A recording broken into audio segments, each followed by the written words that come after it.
Okay, so now we're recording, and I'm Paul Borowski, and I'm the Volunteer Engagement and Events Program Manager. And we decided to do a show called Matzah Memories. And the first thing we'll do is to do go through the basic recipe. The basic recipes from my grandma Rose.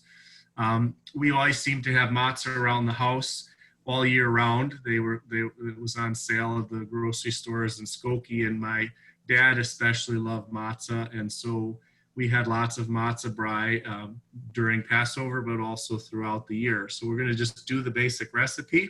I did look in the grocery store this year. It was on sale for $1.99, and it was this brand. And so I bought a bunch for a couple of my friends, non-Jewish friends who love fried matzah, and also for my mother. And my non-Jewish friend already had 2 boxes, and so did my mother. So I wound up with 4 boxes in my basement, this one. And it's nice, they do say Passover 2020 on the bottom, so I'll know to use them up as quick as I can. So we'll just do the basic recipe, and I'm gonna do kind of a small version of it. So I'm gonna start with 1 piece of matzah and break it up into kind of bite-sized pieces.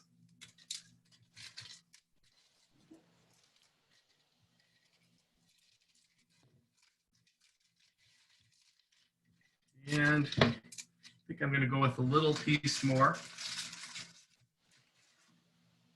Just a little half a piece. Breaking it up. The size pieces I want. And then going over to the sink and just covering it with some cold water. And that's and I don't let it sit for very long. I just kind of let it soften for a second, probably about a minute, I guess, all total. And then I'll drain. It doesn't have to be a perfect drain, so I just use my hand to catch it. And then we have the matzah in here, semi-soft. We'll do the egg. I'm just going to put 1 egg in this one. Drop it in. I really like a spatula. I think I've used it, when I make cakes and stuff, and I use it to make sure I get all my black beans up out of the pan. And so I actually even thought that we should have a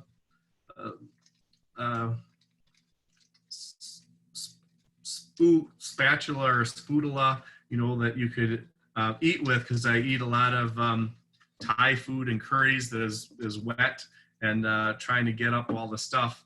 So now I have the eggs mixed in and the semi-soft matzah, and I'm going to go over to the my other area, and we will add a few things. Everybody has their thing, and that's what we're going to do in this program too, is just at the end of this recording, we'll ask people about variations and things that they've done that they kind of like. And so I'm going to start up the skillet and just get it a little bit hot and bring over my stuff. One of the variations that I like that I didn't do when I was a kid, and is not part of Grandma Rose's recipe, it's just mine, and that is that I'm always on a quest to eat more vegetables. And so I like baby kale and spinach. So I just finely chop that up and dump it in. How hot is your skillet? How what? How hot is the skillet? So I put it on like medium high. So on mine, it goes 1 through 8, and I put it on a 5 or 6. So I get it somewhat hot because I like the fried matzah to be a little bit crispy. So I will take a regular kind of bland oil. This is a smart balance, and also issue for me is omega-3s. I heard we had a nutritionist come and talk to us about the lack of omega-3 in our diet, meaning that we kind of eat everything that's corn-fed and has a lot of carbohydrates. So I try to do that, and I even have to finish off, I'll have grass-fed butter that I add on the second flip. So first I'll do one flip. Other things, one of the other things that I like is a So little you say flavor. that's corn oil rather than canola? Yeah, so it's a mixture, and it's a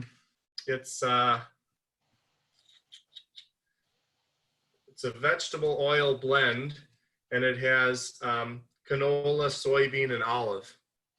Oh, well, okay. And it's to increase the omega-3s in there. Olive has more omega-3s, but one of the reasons I don't do it in this particular recipe is because I like to get the pan a little bit hotter, and that olive oil has a lower smoke point. So if I turn it up as high as I want to, it might burn. So what'd you say about canola oil? I thought that was also a very good one for polyunsaturated. yeah, that is. So or like olive in some ways. Right, yeah. And so I'm going to add a little bit of garlic powder and a little bit of black pepper. And I really like the flavor of white pepper in here too, so just a tiny bit of that too. And then I'll mix it up.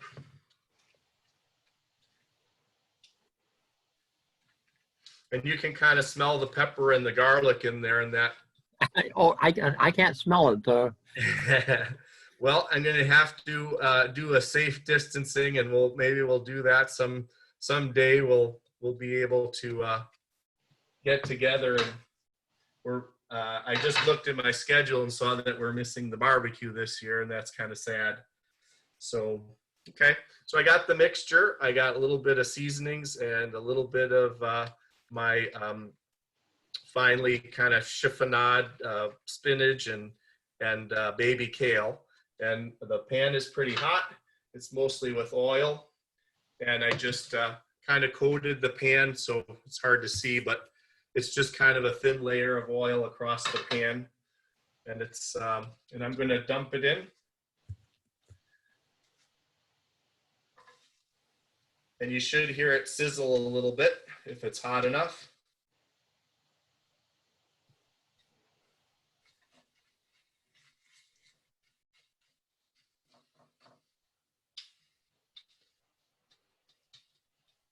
And you should Burger is blue, little blue flames all the way around, but they're not coming all the way up, right? You have an actual gas burner there. Yeah, I really like natural gas too.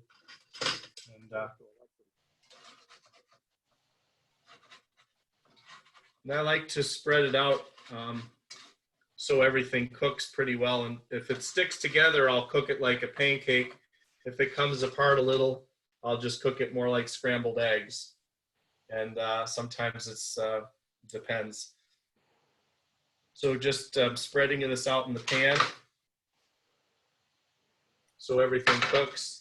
And then after I do this for about 2 minutes or so, I will flip it over.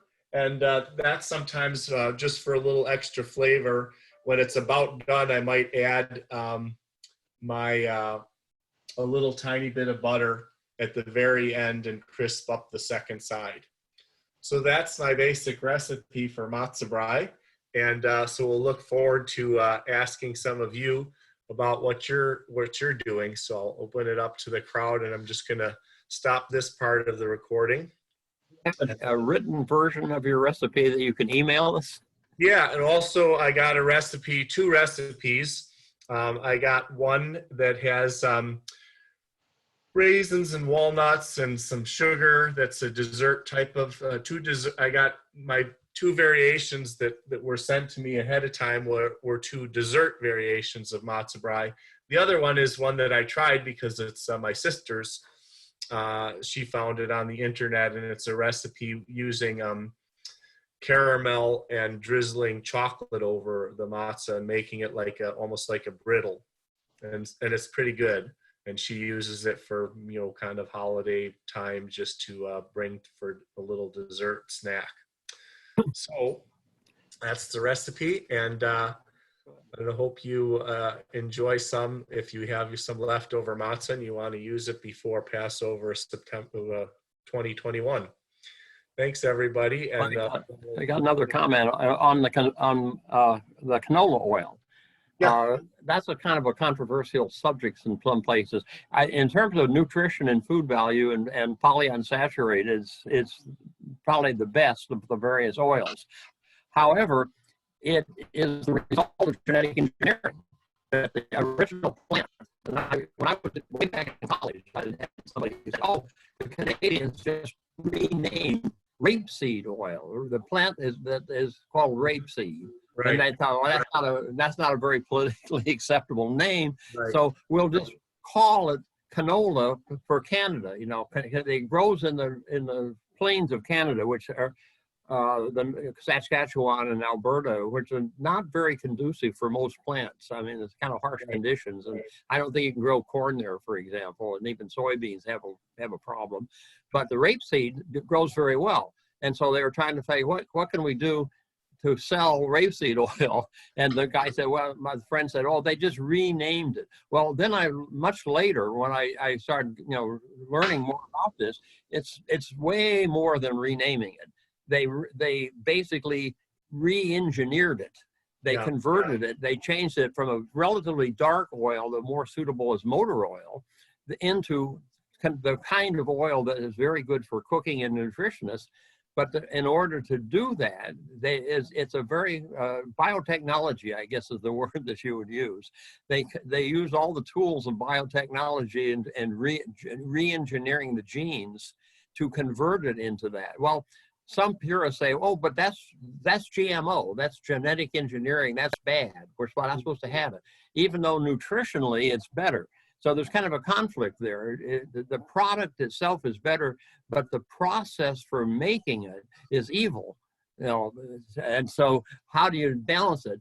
And somewhere along the line, they were able to market it as being a natural product. I've seen it on the label sometimes say all natural canola oil, which is actually a contradiction in terms, because the transformation of rapeseed into canola is not exactly natural.